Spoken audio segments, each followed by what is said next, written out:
Mr. President, the recent Colonial Pipeline hack, which saw more than 15,000 gas stations run out of fuel and drove gas prices to their highest level in almost 7 years, was a timely reminder of the importance of cybersecurity. In today's world, where almost everything we do has a cyber component, cybersecurity has to be a priority. Companies have to prioritize it to keep their systems, services, and customer information secure. State governments have to prioritize it, and the federal government has to prioritize it. Cybersecurity is a crucial part of our national defense, and it is vital that we keep security systems and data secure. The Colonial Pipeline hack was also a timely reminder, Mr. President, of something else, and that's the importance of maintaining our energy security via energy independence. As Americans panicked over gas shortages from the Colonial shutdown, gas stations saw lines that harkened back to the 1970s, when conflict in the Middle East and an oil embargo resulted in serious shortages here at home. Since then, the United States has, to a greater or lesser extent, worked to become energy independent. In other words, to make sure that we are able to rely almost entirely on North American energy sources instead of imports from overseas, and to make sure that American consumers never have to question whether they will have reliable and affordable access to energy and fuel. We've made a lot of progress on that front, but it requires continued commitment and investment. It also requires, in all of the above energy policy that pursues investment in everything from oil and natural gas to ethanol and other biofuels to solar, wind, and hydropower. Unfortunately, Democrats are increasingly minimizing the oil and natural gas part of that equation. Mr. President, I'm a longtime advocate of clean energy and clean fuels, but the fact of the matter is that our economy is still going to need traditional sources of energy, namely oil and natural gas, for a long time to come. I don't expect airplanes or freight trains to be running on electricity or solar power anytime in the near future.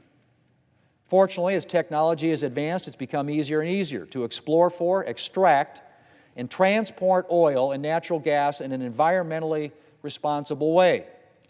And it's vital that we continue to develop domestic oil and gas resources so that down the road, we don't find ourselves again relying on oil from the Middle East, Venezuela, or other unstable areas of the world. And that's why it was so disappointing that one of President Biden's first actions as president was to pause new leases for oil and gas production on federal lands and offshore. Oil and gas production on public lands and offshore is an essential part of the U.S. domestic energy supply, accounting for 22% of domestic oil production and 12% of domestic gas production in 2019.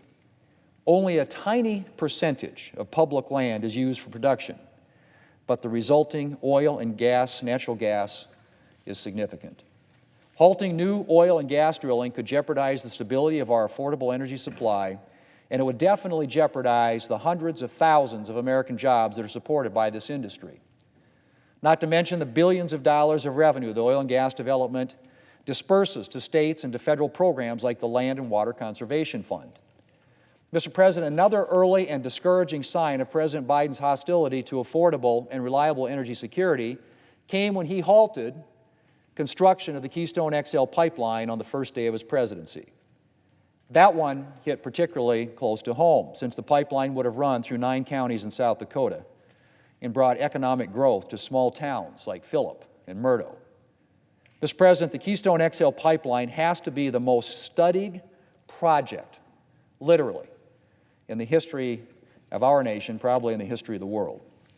And it's been pretty conclusively demonstrated that the pipeline would provide an environmentally responsible way of transporting oil from Canada and the Bakken oil fields in Montana and North Dakota to refineries on the Gulf Coast. The Obama administration, that's right, the Obama administration concluded that the pipeline provided the most environmentally sensitive way of transporting the oil. And Canadian Prime Minister Justin Trudeau, a staunch liberal, included the pipeline in Canada's clean energy plan. And on top of all that, the pipeline's owner committed to offsetting the pipeline's operations with a $1.7 billion in renewable energy investment. But none of that mattered to leftist environmentalists who fixed on Keystone XL as a proxy for their opposition to oil. It's difficult to think of a more counterproductive crusade. Thanks to their efforts, oil that would have been transported via the pipeline will now be transported by rail or truck. More environmentally hazardous methods of travel, which incidentally will also produce far more emissions that will likely not be offset by renewable energy investment. And I haven't even mentioned the cost to people's livelihoods.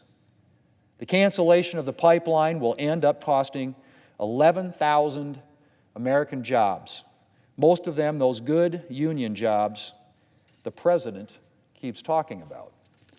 It also means that Americans will not see lower prices at the pump as a result of the efficiencies of the pipeline, which is particularly frustrating at a time when prices are rising. But when you're pursuing an ideological crusade, I guess all that doesn't matter. Mr. President, I find it particularly fascinating, or maybe more accurately troubling, that the President canceled the Keystone XL pipeline and its 11,000 American jobs, yet is conceding to Russia on the construction of a Russian pipeline, Nord Stream 2, by waiving sanctions against the Russian company constructing the pipeline. Think about that. The irony. Of course, the President has more direct authority over pipelines here in the United States, but the President is taking a notably new position.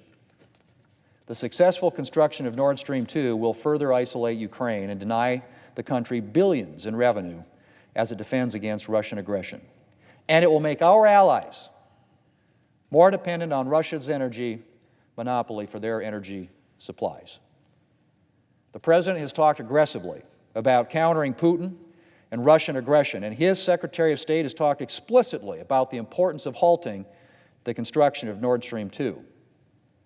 But now, with a chance to do something about halting the construction of the pipeline, the President is taking the pressure off, even though the President himself has correctly called the pipeline, and I quote, a fundamentally bad deal for Europe. It's deeply troubling that our European allies may soon be relying on Russia for an increased portion of their energy needs. And yet it's another reminder of the need to make sure that the United States is not dependent on bad actors anywhere in the world for our oil or any other energy resource. And Mr. President, I hope the Biden administration will end its embargo on new oil and gas leases and think about pursuing an energy policy that embraces not only environmentalist pet energy projects, but all important energy sources. It is no exaggeration to say that our very national security depends on it. Mr. President, I yield the floor.